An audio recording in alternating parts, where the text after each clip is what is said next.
Mangwanani akanaka zvekare vana vekumusha. Amen.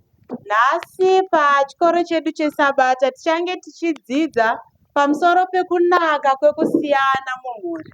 Ngatimbotarisanei semhuri yeCherutombo North neRockview. Ngatitarisanei timboona. Hapana akafanana nemumwe ra. Pamwe pacho utori muenzi wongochitofunga kuti uchaonawo kuine vamwe wakafanana, but tese takatosiyana and iwewe watounza kamwe kaspice. Vaenzi varipo here pakati pedu mangwanani? Amen, ndaona maoko. Toda kutenda Mwari nevaenzi vatinawo. Tisati tatanga kudzidza, regai ndimbokudzai pamusoro pevanhu vachange vachitidzidzisa. Mukuona vanhu vari pamberi ava? Munovaziva here?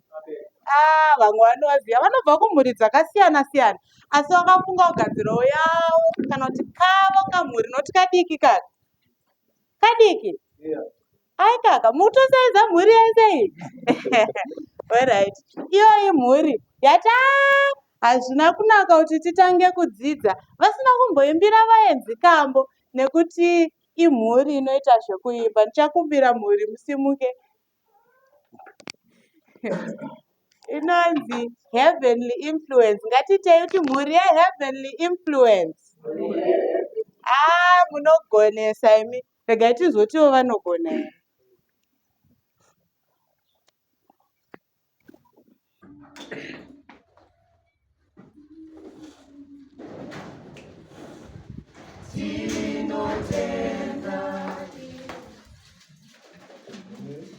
Muri kuvachisidzira sakana.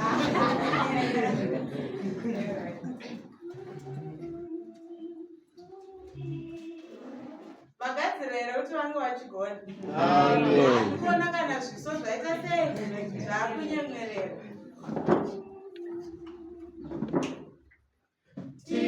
Tinotenda Ishe wedu nekutiponesa. Tinotenda Ishe wedu nekutiponesa. Ngaarumbidzwe nezvaakaita. Tinotenda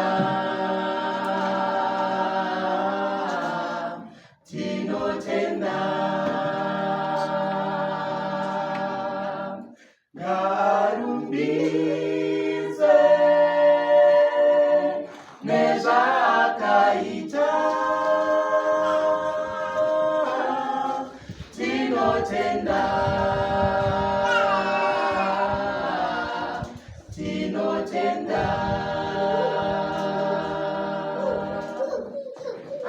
akandipa riyorutsva, ini ndomuimbira. Ndoruimba siku nesikati, nerufaro mumwoyo. Ngaarumbidzwe nezvaakaita. Tinotenda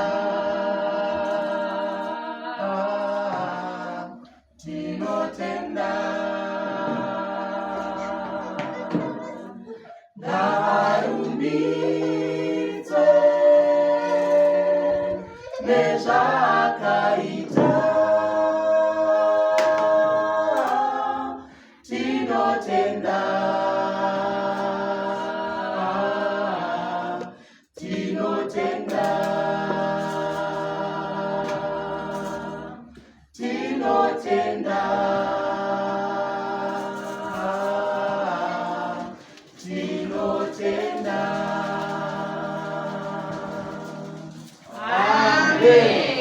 zvekudzidza. Asi vadzidzi vanodzidza muchikoro cheSabata havafaniri kudzidza vachikanganwa, nditika. Tsada kuti tese vari mukilasi timbotaura kuti tati musoro wenyaya uri kuti kudii. Ngatitaurei tese. Maiwe, ndatonzwa chirungu. handina kumbodaro. Ndati kunaka kwekusiyana mumhuri handiti. Chimbondiudzai panapa. Muri kuona tuana tudiki turi panotwo. Tutikitiki twacho kakatanga kuzhamba mama wacho wabuda. Chii chinoitika? Tinoita sei? Tinombotora tosusudzira, tombobhabhadzira nditi. But kakaramba kachizhamba toita sei? Maiwe, uyai mutore mwana wenyu. Ivo ndo vanozoziva zvokumuita sei? Ko akatanga uchema ari munhu mukuru, tomuita sei? Ndimelisa atanga kusvimba. Mondidini pano maizoti havapo. Vakutanga kundibvunza chiko chiri kunetsa. Kuti zvimwe pada vakanzwisisa vanogona kundibatsira handiti. But kusiyana kwatakatoita ikoko kau. Zvinotora kuti ini ndikachema nekamwana kakachema makutonditrita zvakasiyana handiti. Nekuti ini ndati kuririrei. But pane chimwe chinhu chinobatsira kunzwisisa kuti mumwe wangu kana ari kunetseka ndomubatsira sei. Mumwe wangu kana asina kunyatsopfeka zvakanaka ndomubatsira sei. Mumwe wangu kana asiri kunyatsotaura zvakanaka ndomubatsira sei. Because takasiyana handiti. Saka patinenge tichiapurochawo vanhu tinoapurocha zvakasiyana. Taidzidza mukati mevhiki kuti vanhu vakaita sei? Vakatosiyana. Zvikatombonzi pane imwe nguva vakadzi vakafanana nezvana. Alright. Saka ini ndakudzai pamusoro pemumwe musiyaniro watakaita nekuwanda kwedu. Kuna anonzi temperaments nechirungu. Ngatimboedzei kuzviteedzera. Temperaments. Vamwe vanenge vakada kuzoneta-netawo vane nungo vangona kuti temperaments. Chimbozviedzai futi. Matauriro futi anogona kutosiyana. Handi maiti pronunciation differs handiti. Saka pamatemperaments atinawo hanzi vanhu vese vanokwana mune 4 chete matemperaments tese sechitotonzi munhu kwana pako, munhu kwana pako, munhu kwana pako. Saka pamune muchidzidza pamusoro pematemperaments aya mangwanani, dati iwawo zvitsvage wobva watsvagawo vamwe wako ari pasaidi newe chimbomutarisa handiti. Ukumuona here uyu? Ndichakubvunza kuti yake temperament imbori chii? Ko yako imbori chii handiti ka? Saka pamatemperaments atinodzidza kune evanhu vanenge vakati vhurikei. Kwete kuvhurika papfungwa asi vanongoda kuonekera. Melisa anobva apfeka hembe yeyelo kuti nyange ari kokoko anoti uyo. Mamuona? Kune vanhu vakadaro vanofarira kungoonekera. Vanonzi masengwai. Ngatite kuti sengwai. Munhu ari musengwai ka nekuti anofarira kuonekera. Kana pakanzi pari kudiwa vanhu pamberi apo kana kunzi pari kudiwa anopindura ansa. Atosimudza ruoko noti munobva mamuita sei? Nyange akataura isiriyo ansa munongomuseka iye otofara kuti paita sei? Vandiona. Chifungai kuti uya munhu kana akasuka maplates mai wongopfuura vasina kuzvitarisa anofara. Saka ana mai kana muine vana munoona kuti uyu anofara maningi ndikamukurudzira. Kana uona aita chinhu uchimukurudzirawo. Ko iko kuchecha hakuna here masangwai nacho? Kana aitawo zvakanaka momurumbidza handiti. Anonzwa kufara kana mangwana anoita sei? Anozvidzokorodza. Ava vanhu masangwai havatombonetsekane nekutsvaga shamwari. Kungogara mukombe mwakadiko kuri sei kumba vakazodiko vaya apa havazivi. Vaya vakutoshamisika kuti zvino munhu uyu akambondiona. Ndiye kuti munhu akutoda kutotsvaga kunzwisisana naye bhazi rinozosara rosvika kwamutare vanhu vakutozivikana vatogadzira ukama hwanga usipo handiti. Saka kana tangoenda kwautreach tinotadza kumuisa here pamberi. Osvika pamba pemusha achikwadzisa zvakanaka zvokuti vanhu kana kutambira unotambira uchiti ava vanhu kuti kuda vatumwa naMwari chete kubva vachiziva nekunzwisisa. Handi muri kuona kuti havana kumbosarudza pamba pedu vanyatsosvika nemufaro. Ava vanhu rega titeerere zvavanotaura kwete kuendesawo. Akangoti kuindi uya uya haisi mhosva yake ndo zvaariwo. Asvika akanyarara ada kutoona zviri kuita sobva iwewe taura. Munoti mune makumuomesera nekutodzosa basa mumashure. Asi tiri kuti ava vanhu vanonzi masangwai vanhu vatinosangana navo vane kategori iri pakati pedu sesangano. Saka isi tofanira kuvaona tobva tavashandisa zvakanaka. Handiti vanotoriwo nemaweaknesses avo, pamwe pacho nenhau yekuda kuonekwa vanozobva vatopfeka zvimwe zviri fani zvokuti manje so kutaura kwacho manje chivanotonesera akaita zvakanaka mukasamurumbidza akubva atotsamwa kuti mutomuona futi kuti atsamwa kuti muzoita sei, mumubvunze nekudidi. Manje tinenge takuzopinda basa rakakura pane kuti tikangoona zvakanaka zvavaita tobva taita sei, tatovabatsira. Then kuita futi vamwe vanoda kuonekera ava vanonzi macholeric. Itai kuti choleric. Kana varivo vari pamberi pano dai vanga ari pamberi pano ari kutaura maitobva mamunzwa nekutoda kutotonga. Ava vanonzi maborn leaders. Vanofarira kutungamira kari kamwana kadiki chaiko kungopinda mukilasi, shamwari dzangu handei kutoileti twana twese zhuru, nekuti kangotaura vanhu vakutoita sei. Kune vanhu varipo vane influence yakadaro pakati pedu vokuti akati ngatiitei chakati vanhu vanotongotanga kumutedzera nyangwe zvisina kumbonzi ndizvo zviri kudiwa. Handiti angori nekaauthority kako chifungai kuti born leader uya muti haiwa iwewe ndiwo uri kuenda muswe, mototungamidza henyu kamunhu kanenge achiti chiyai tidai kamusingateereri. Iye anenge achiti ndambokuudzai kuti ngatidai. Handi muri kuvaona mukadawo vaisa kumashure kwasingaonekeri kana kusaboteja anotokusaboteja inoti anenge ada kuti mumuite sei mumuone, but apart from kuonekwa anenge ada kuonekerwa zvinhu zvakaita sei. Pakazhinji kacho iye anotogona kutungamira. Saka mukamupawo mukana munhu akadaro anokutungamirira inoti anenge achitoona kuti zvinofamba ndezvizvi, zvinoita zvakanaka ndezvipi ndezvizvi. Saka sofa tadzidza pamusoro pemasangwani nemakoleriki zvishoma nezvishoma, asi ndinotenda kuti pakati pedu pane vatomboona vakadaro, pane vari kuvaona kana vari kufungidzira kuti apa panogona kukwana vanhingi kana mainhingi, kana mwana wangu nhingi anogona kukwana pane zvimwe zvambotaura. Kana varipo wambonzwa zvakadaro chimboitai amen. Toda kutenda Mwari. Saka izvizvi zvinhu ndangokudzai muchidimba asi mukanyatsotsvagurudza munoshandirana zvakanaka mudzimba, mumhuri yenyu nepamhuri yeino yekuchechi. Handitika tokwanisa kushandidzana zvakawanda. Indatonetawo nekutaura asi zvekutaura ndichitori nazvo hambenoti mungandisawo papi. Anyway, ndichakumbira gurupu rimboya ritipe kamwe kambo tisati taedza mumwe mutauro wedu akatsanangura. Uyu ndimazvikokota anonyatsoziva pamusoro pezvinhu izvi. Saka kana usati waona paunokwana tiwira pachaimbwa, ramba wakatiwira nekuti unogona kuzowana mhinduro yako after kambo. Simuke fast.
Ndomutewera kwese kwese achanditungamira.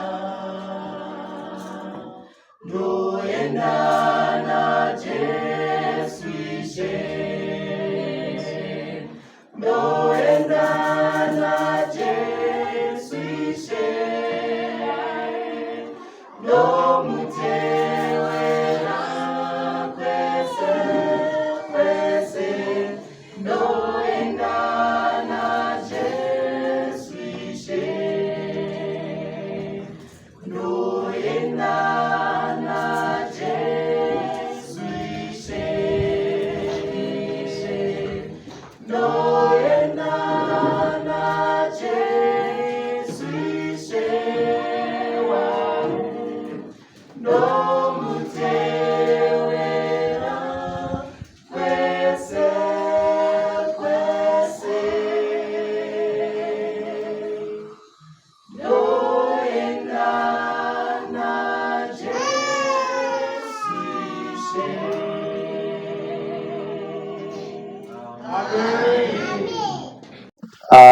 Haticharambi tichimhoresana nekuti tiri kupfuurira pamberi nekutaura kuita mutauro wekutanga.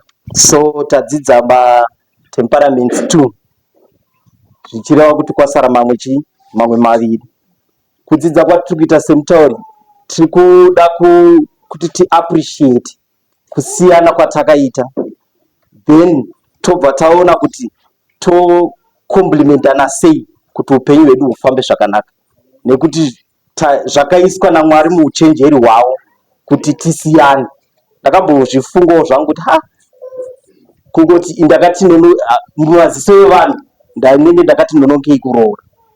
Saka ndati nonokei kuroora ndaive nekutya kuti zvino ini ndino zvangu zvatichataura pamberi zvekuti zvinonditi netsei. But pandakawana mudzimai ini zvinotaurwa kunzi munoita chinhu chimwe, dhabheri rakataura ndakaona kamwe kakushandukurwa kandakaitwa nemudzimai, ndibva ndapindawo mune saka izvezvi kana kuri kuti toti mudzimai wangu inini ndine kamwe kahunhu kekuve mood at times, kungonyarara zvangu, but Mwari mukugona kwake akapa mudzimai wangu ane strength yekufarukana. Saka izvezvi zvakunditira nyewe zvokuti tikaenda pagathering maikupa vanonge vachingomira vachitaura ndingori musasi.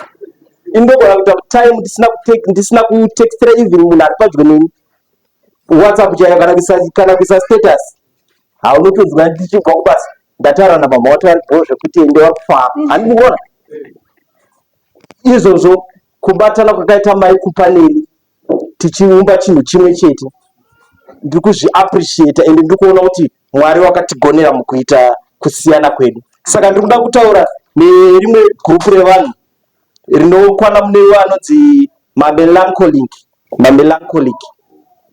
Ndichataura hangu zvishoma. Strength yavo zhinji iri pakunzi hanzi great thinkers, vanoti fungei zvakanyanya. Mukufunga kwavo zvakare vari very creative. Vane imwe strength yekuve self-sacrificing. Mienzaniso yakapiwa mubhaibheri, munhu anga akada kufanana nemunhu aive John the Baptist, anga ari self-sacrificing. Munhu aiparidza vhangeri rake ari murenje achidya hake locust nehani chete ariko. But vanhu ivava vanonziwo vane weakness yekuva very mood at times, ndo zvavari. Saka toti ndo zviri mamelancholic, vari vanhu vakadaro. So totarisawo phlegmatic, strength yavo yakanyanya, they are good listeners, vanhu vanoteerera vamwe vachitaura, nemhaka yekuti ivo they are a bit shy, but vari futi friendly. Phlegmatic aya, one of their weaknesses yakanyanya ndeyekuti vari indecisive, havakwanisi kumekawo decision yake ega. Variko vanhu vakadaro vekuti anotodawo opinion yomwe munhu asati ameka decision iyoyo. Saka ndakatarisa tuma strength utu netuma weaknesses utu, ndakangofungawo ndikati ndikaona kana zvandakaona ndikaona kuti let's say tine a great thinker watati melancholic, Mwari ubva wazvitendera kuti arorane nemuflegmatic anova a good listener, panoumbwa mhuri yakanaka chaizvo. Uyo ari kuzvita ari kufunga kana kuti anofunga zvakanyanya, paanounza idea yake ano mumwe anomuteerera achinzwa kuti apa baba wane pointa. Ende munhu ari kuteerera baba uyu kana kuti baba vari kuteerera mai vanove great thinker, havatogonawo kumeka decision mai wasipo. Saka ngariti amen. Unongoona mukadzi wako very good thinker, hatiti Mwari obva akuti aiwa iwewe chiita ilisina. Vanhu vofamba vataura takutomwa nemukadzi, mukadzi akanende chihera, asi zvinhu zvichofamba zvakanaka. Uchenjeri hwaMwari uyu. Then toona kuti mumelancholic ari mood, handiti weakness yake ari great thinker but ari mood. Pamwe ndibaba is a great thinker but at times ari mood, but asanganawo nemuflegmatic ari friendly. Handi mukuona manje vanonokomplimentana zvakanaka.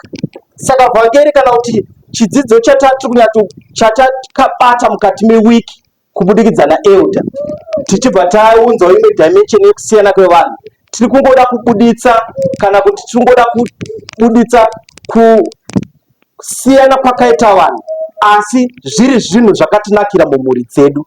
Dai Mwari vangatitungamira patichaenda muupenyu after wiki rino refamily life, kuti tidzidze kuona zviri mumwe wedu nekunzwisisa kuti inini apa ndopinda papi apa ndopinda papi. Mwari vachitiitira zvakanaka. Dai mungakomborerwa zuva rino rese reSabata.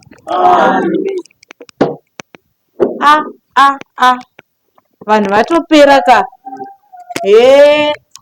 Choleric, sanguine, melancholy, phlegmatic, iwe uchiri kushaya pauri. Zvimwe uri musanganiswa ndiani achaziva.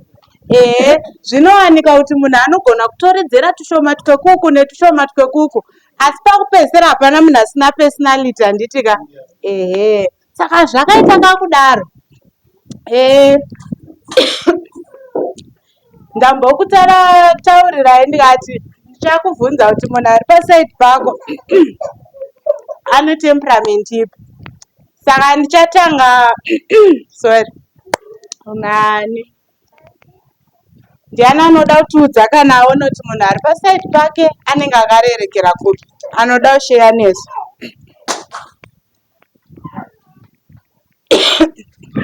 Hatina masangwani musangano, simudzai mutiudze. Izvozvo ndizvo, hati ndiwo ngochimuona.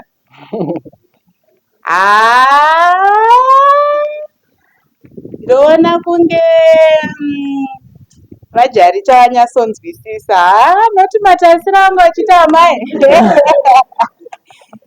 Varitofunga kuti mumwe wangu anenge anokwana apa, chimbotiudza kuti munofunga kuti vanorerekera kupi mama.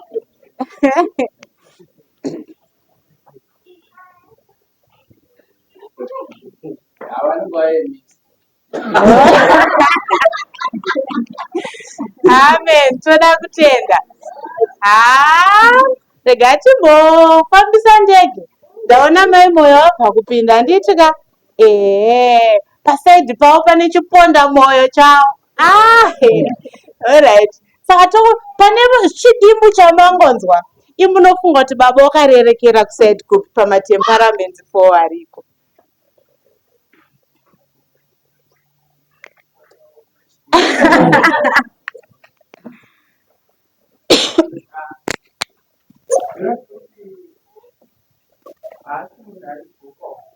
Alright.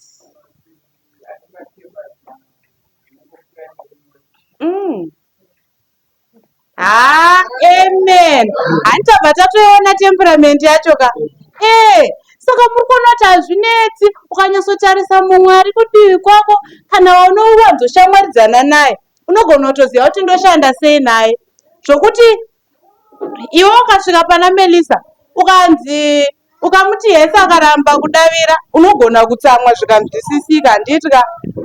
Asi ukazoenda pana Moyo ukavati mhoroi mhoroi unenge uda kuti vaseke herewo vanzi ava wanzotaurawo. Hauchatarisire izvozvo kubva kwavari handiti. Saka watodzidza kushandisana nani nevanhu. Patiri kuudzwa taudzwa ma-strengths nema-weaknesses. Vanhu ava vanogona kuzombokundikana pakati nepakati nepakati. Aya ma-weaknesses ndo atineta kufanira kuona kuti tiite sei tisimudzirane, but haisi excuse precious. Tindo naJohn naJames kuti uti ndo zvandakazvagwa ndakaita ndiregei nditaure. Wotanga kutuka vanhu naizvinoita. Kana kuti ndakanyarara musanditaudze kana kamwana kanenge aingodzi enda kuna mama. Aiwa izvozvo zvinenge zvisingazodiwe. Unomboedzawo handitika. Nyange wakanyarara ukaedza vanhu vanotozviona kuti amboita sei? Amboidza. Unoda kutungamira but hausiri department leader iroro. Saka chimbosiya vari kutungamira vaite zvinhu zvavo. Kana wazoona kuti une muono unogona kubatsira, enda unomuudzawo kuti ndani chifungo kuti ukadai zvinogona kubatsira. Kwete kutoti regai ndisiye zvichadonha zvichanobvirapo pamberi apo ndozovaudza kuti ndakambokuudzai nhai zvinozoda. Hazvizodi. Saka panguva inoi tisati taenda kumagumo kweSabbath school yedu tine mudzidzisi ada kumbotiudza pamusoro mission story here, health talk. Vane zvakawanda zvavakatigadzirira, saka isu ngatigare takateerera kuna mudzidzisi panacho. Okay. Mangwana nakasanje Mwari. Amen. Since tiri kutaura nezvekusiyana siyana kwevanhu, indati pane definition yehealth. Kwanzi health is a state of what? Physical, mental, social, and then kana tava kumaKristu is now spiritual well-being of a person. Saka uchireva kuti zvinhu izvi zvese zvofanirwa kuita sei? Kubatana kuitira kuti munhu ave neutano. Saka tofanirwa kuva vanhu vanoita sei? Vanobhalansisa kuti physical uri kutora here balanced diet, uri exercise here. So physical tofanirwa kuita sei? Kucautious. And then social nofanirwa kuva uri munhu anoita sei? Anotaura nevamwe. And then mental munhu ane mental well-being, munhu ane pfungwa dzaita sei? Dzakakwana. Saka uyu zvinhu zvakaita sana stress, zvinhu zvakaita sana depression, and of course zvowanikwa, but you should be a person who is able to cope nezvinhu zvipi izvozvo. And then spiritual food, munhu anofanirwa kuva ari munhu ari spiritual, because connection yedu naMwari yakaita sei? Yakatikoshera. Saka you should not neglect the other, kuti hawe uri spiritual zvisingaiti, but physical hausi kuexercise, hausi kudya balanced diet, kuti pamwe unotaura nevanhu, but maybe pakutaura nevanhu unopedzisira wakonana nevanhu wopedzisira wave nestress. Saka tingoti kuitira kuti munhu ave neutano hwakanaka anofanirwa kuva nezvinhu zvese izvi zvakaita sei? Zviripo paari. Ndio health talk yedu munguva remangwanani. Sabbath school superintendent titouyai tisati tatanga kutaura zvimwe.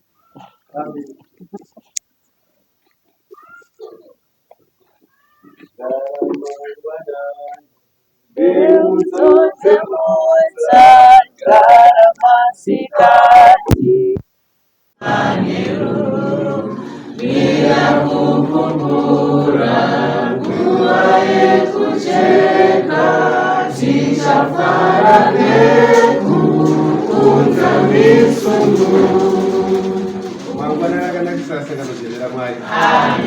Takutenda nekuona house now is almost full. Nekuuya kwamaita mukati mezuva ranhasi Mwari atiitira nyasha nditika takutenda neSabbath school yanga iri pakati pedu nekudzidza kwataita ndofunga tava nekudzidza full package handitika tinodzidzisa zvatabata mukati mekusiyana kwedu mukati nemumhuri matiri handitika dzingava dziri mhuri dzekumba dzangava iri mhuri yechechi handitika ndofunga taakune kuchipinda zvakanyanyisa kuti tichigona kuziva position yangu uyezve nekuvakiridzana kuumbiridzana kubetseredzana handitika ndofunga zvizhinji zvatifunei apa papatikuzwa maweaknesses edu nemastrengths edu handitika. Saka mumastrengths imomo ndomauda kuti toita setochiumbiridzana titanguza dano this one anopinda pakategori yakadai. Saka zvii zvaanoda handitika kufunga zvizhinjisa zvacho zvaita sezvabatsirikana zvataurwa tabatsirikana tadzidza panguva yanei tisinganyanyi kufamba dzenguva. Tine vaedzi here vauya mukati mezuva ranhasi kumbira musimudziro wemaoko sangano rekukwazisei vavedzi.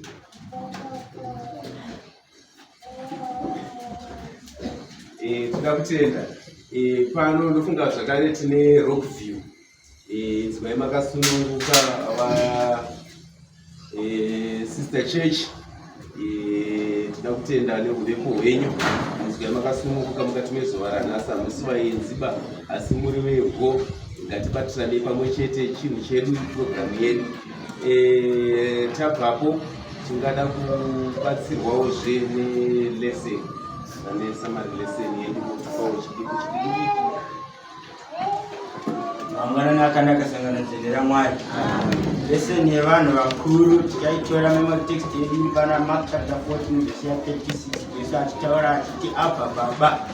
Anoendera mberi achitaura kuti kana zvese zvinobvira kwamuri asi mukombe ngaubviswe pamberi pangu asi kusaita kuda kwangu asi kuda kwenyu kuitwe. Ndichadzidza chidzidzo chine musoro wekuti taken and tried kana kutorwa nekuedzwa. Tichasanganawo nenyaya yekubatwa kunoitwa Jesu. Tozoonawo zvekare mukati menyaya tichaona zvekare kuzodzwa kunoitwa Jesu namafuta. Tichibatawo pfungwa yekuti vadzidzi naJudhasi vaitarisa vachiona kuti chiri kuitwa chekuzodzwa kwemafuta kuwedzwa kwemafuta. Tichadzidzawo zvekare pamusoro pekusiyana kwevanhu vaviri ava Judhasi naMary vaona Jesu kuti vese vakaita zvinhu zvakasiyana. Tichadzidzawo zvekare pamberi toona ipfungwa iyi yakatikoshera yekuti tione kuti zvii zvinozoitika Jesu achienda kunoedzwa. Tikasapa tichaibata zvekare muchidzidzo zvekare tozonopendera tichiona Jesu achibvunzwa kuti ndiwe ani pamberi paPirato. Tingangoti uchidimbu ndozvatichanodzidza chidzidzo chevakuru. Vaedzisa nemakagarapo else munogona kubatsirwa nevamwe vaya navo kana pasina tinokubatsirai. Tobuda takaenda kumaklasi edu tokufuna kuti matishazi asimuke munguva yekunamatira.